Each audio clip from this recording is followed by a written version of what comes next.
Welcome back, everyone. Today we are going to talk about an extreme form of capital punishment known as death by 1,000 cuts, otherwise known as Lingchi, which was used in imperial China. It's something that you might have heard of before. You might have seen a movie scene like this one from Kill Bill, or maybe in another movie or TV show. But in reality, it was much more gruesome than any movie or TV scene. Death by 1,000 cuts was not just a method of execution. It was psychological warfare, spiritual annihilation, and pure human cruelty all rolled into one. Used in imperial China for centuries, this punishment was reserved for the most heinous crimes: high treason, patricide, mass murder, or betrayal of the emperor. But it wasn't about quick justice. Lingchi wasn't meant to kill someone fast, it was designed to make them slowly, piece by piece, until death became a mercy. The condemned would be tied to a wooden frame in the public square, sometimes drugged with opium to keep them conscious longer. Then the executioner would begin first slicing off the flesh in small pieces: the cheeks, the ears, the chest. Not deep cuts, no, just enough to flay. The goal wasn't to kill right away, but to humiliate, to torture, and to desecrate. One cut at a time, hundreds of them. The crowd would often watch in eerie silence, others cheering or weeping, depending on the crime. In a world where saving face and spiritual integrity were everything, Lingchi didn't just kill the body, it destroyed the soul. According to Confucian beliefs, a person's body was a sacred gift from their ancestors. Mutilation meant shame in this life and the next. Lingchi took that to the extreme.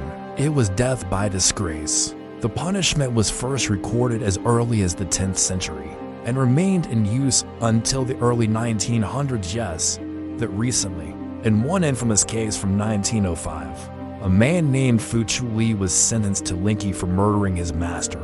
French soldiers in China at the time photographed the entire process, and those gruesome images became some of the earliest photo documentation of real human torture in history, haunting and unforgettable. They show a man with flesh peeled from his chest, arms removed, still conscious, staring at the camera in agony and confusion. Some say the executioners could prolong death for hours, even days, depending on their skill.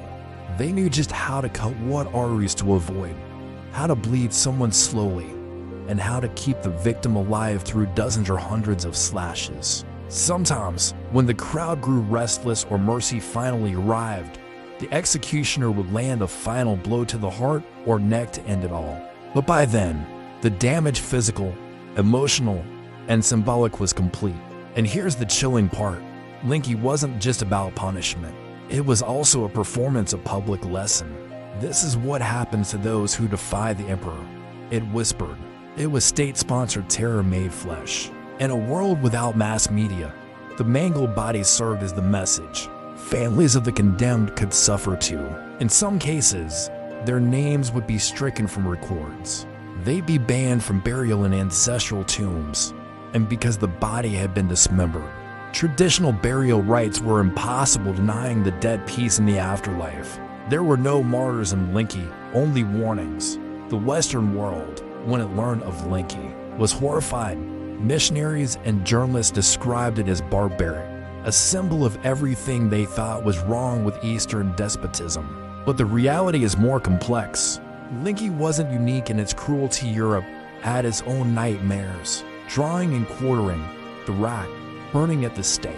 But what made Lingchi stand out was its surgical precision, its slow inevitability, and its deep spiritual violation.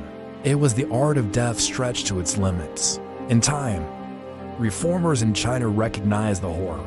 In 1905, Emperor Guangxu officially banned Lingchi, marking the end of one of history's most dreadful chapters. But even today, the phrase death by 1,000 cuts survives not just as a metaphor for slow destruction, but as a real reminder of how far humans can go when justice turns into spectacle and punishment becomes performance. The whole process was quite elaborate and took place in several stages. The first stage was called receiving the sentence. This was the moment when the condemned was told of their fate. Often this would be done in public, humiliating them and striking fear into the hearts of onlookers. The second stage was preparation, both by the authorities and the condemned. The authorities would make sure everything was in order for the execution. The crowd secured, the execution ground clean, the tools sharpened and ready. Meanwhile, the condemned would prepare themselves mentally and physically.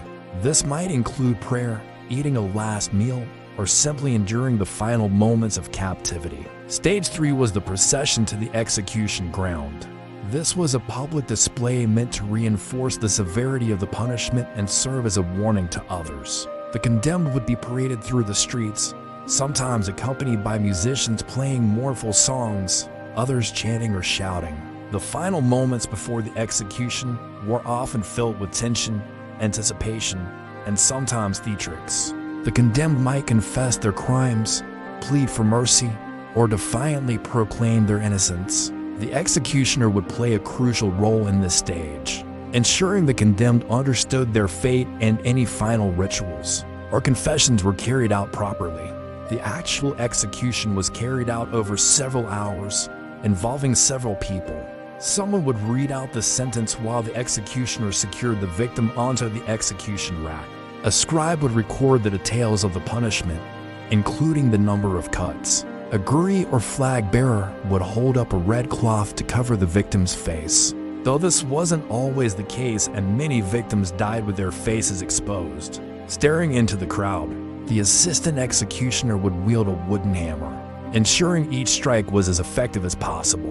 Medical experts believe that Lingchi might not have killed instantly, but prolonged over several hours. It would have resulted in severe blood loss and eventual exsanguination.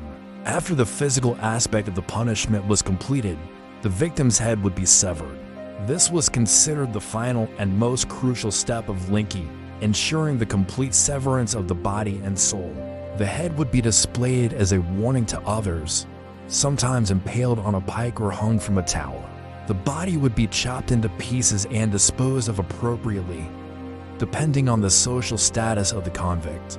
For example, common criminals might have their remains buried in a mass grave, while elites might receive a more lavish burial.